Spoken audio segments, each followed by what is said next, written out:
How adorable are those foxes, and so nice to see that they've been rescued.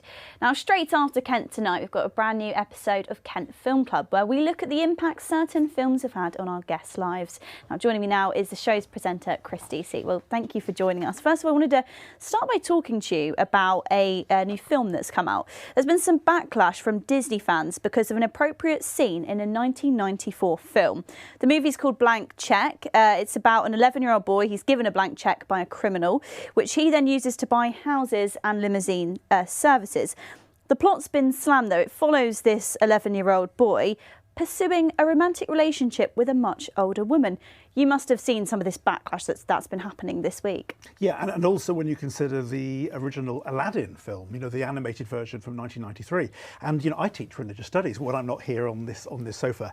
And sometimes, you know, there are films we look back on, and at the time, we may have seen them as great, you know, comedic value, great dramas, great thrillers, etc. But you look back over a few decades and see, in terms of representation, that maybe they wouldn't be made now. And so, of course, when in 2019 Disney remade Aladdin, the live-action version starring Will Smith, there were more attempts, greater attempts at inclusivity, and you see that across a whole range of films. You know, including when the Golda Meir film that where Helen Mirren played the role of the Israeli Prime Minister from the 1970s.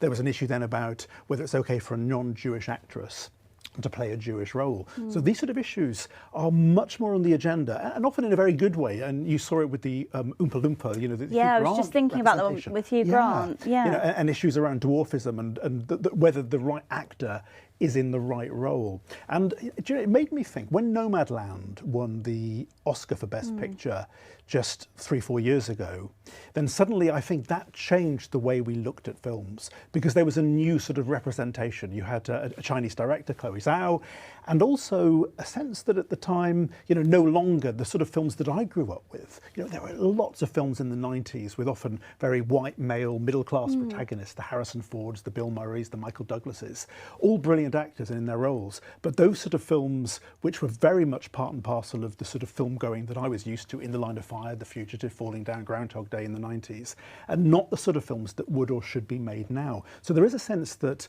you know, what was right in one decade for one generation isn't necessarily applicable to another.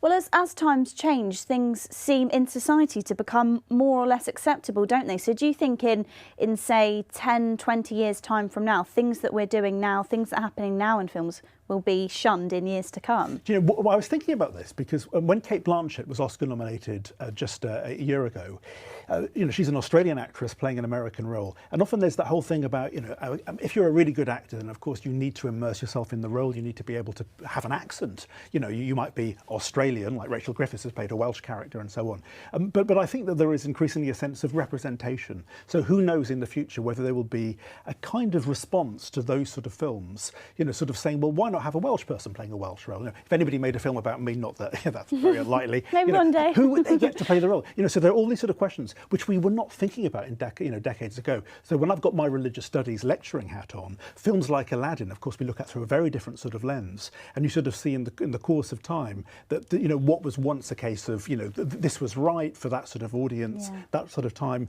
isn't okay 20 or 30 years later. OK, so now let's talk about some films now, perhaps less controversial films. What should we be watching at the moment? Well, with a Kent connection, I'm really looking forward. It's opening tomorrow and showing at a number of cinemas around Kent. The Woman in the Water. So you've got Daisy Ridley, who's playing the first woman to swim the Channel. Yeah, I remember we spoke about this when it was being made. So it's the second film. So this wow. Now, I had to look this up because the Mercedes Gleitz film that we were talking about just a few weeks ago on this programme. Now, she was the second, but the first British woman to swim. So, of course, it's a contemporary story, mid-1920s. Anyway, that comes out tomorrow. And it's and also, interestingly, it's a Disney film. There you go, something to do over the weekend. Will you be going to watch that, do you think? I will be watching that else? probably on Sunday. Probably Sunday. Brilliant. Well, Chris, very quickly as well in a line, what's coming up on the show? So we have Chelsea Little, who presents The Breakfast Show on KMFM, and she's got some wonderful choices, including beaches. And as we were talking about that, I felt really teary-eyed. Sort of, you know, you get emotional watching a film, but even talking about a film sometimes. So I'm looking forward to that. I'm also looking at Shrek, and one of her other films is a film. There's a really wonderful story about her grandmother and what happened in the audience, which forever changed the way that she watched that film. Oh, good. Well, it'll be good to see Chelsea from our sister station on Film Club straight after the break. Chris, thank you for joining us. Thank you, Sophia.